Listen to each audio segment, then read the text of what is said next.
کیا ماں اور بیٹا اور ایک بیٹی، ماں اور بیٹا اور ایک بیٹی دونوں نابالغ بچے نماز کے لیے جماعت بنا سکتے ہیں؟ بچہ 10 پارے کا حافظ ہے، اگر جماعت بن سکے تو ترتیب کیا ہوگی؟ دیکھیے،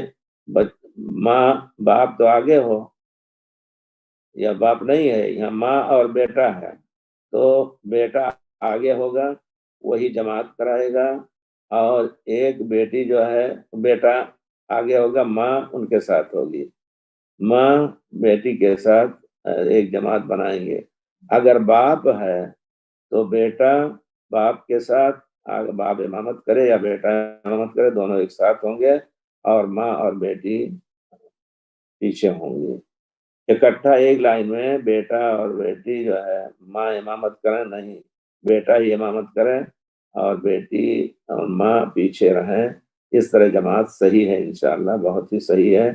حضرت عباس رضی اللہ تعالیٰ عنہ پیارے رسول کے پاس ایک رات سوئے اپنی خالہ میمونہ زوج رسول کے گھر میں، تو تینوں اکٹھا سوئے۔ کہتے ہیں کہ جب تھوڑا سو لیا پیارے رسول نے تو اٹھے اور مسواک کیا، پھر اس کے بعد آپ قیام اللیل کے لیے کھڑے ہو گئے، تو میں بھی اٹھا، جس طرح پیارے رسول نے کیا اسی طرح کیا، اور میں نے پیارے رسول کے جا کر کے، میں پیارے رسول کے بائیں طرف کھڑا ہوا، بائیں طرف کھڑا ہوا تو پیارے رسول نے پیچھے سے کان پکڑ کر کے اور لا کر کے مجھے داہنے کھڑا کیا۔ اس کا معنی یہ ہے کہ اگر دو آدمی امام ہوں، دو آدمی ہوں، ایک امام ہو ایک مقتدی ہو، تو مقتدی امام کے داہنے رہے گا، تین ہو گئے تو دو پیچھے رہیں گے، امام آگے رہے گا۔ دو آدمی پڑھ رہے ہیں نماز، تیسرا آیا تو کیا کرے؟ امام اگر جگہ ہے تو امام آگے ہو جائے، ورنہ ماموم یعنی مقتدی جو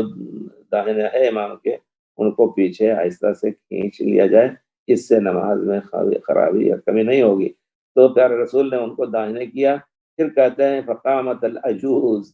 یعنی بڑھیا پھر اٹھی، یعنی میمونہ خالہ اٹھی،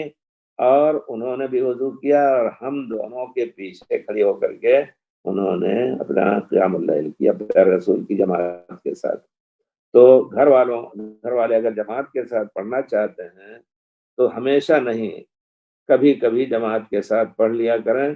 کیوں ہمیشہ نہیں؟ کیونکہ پیارے رسول کسی نہ کسی بیوی کے حجرے میں ہوتے تھے، حضرت عائشہ سوتی رہتی تھی، پیارے رسول صلی اللہ علیہ وسلم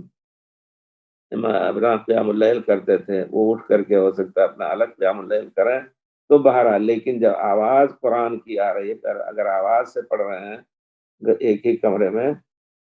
تو پھر بیوی اور کو چاہیے کہ وہ انہی کے ساتھ پیچھے کھڑی ہو کر کے اپنا نماز پڑھے، انشاءاللہ یہ سنت سے خارج نہیں ہے۔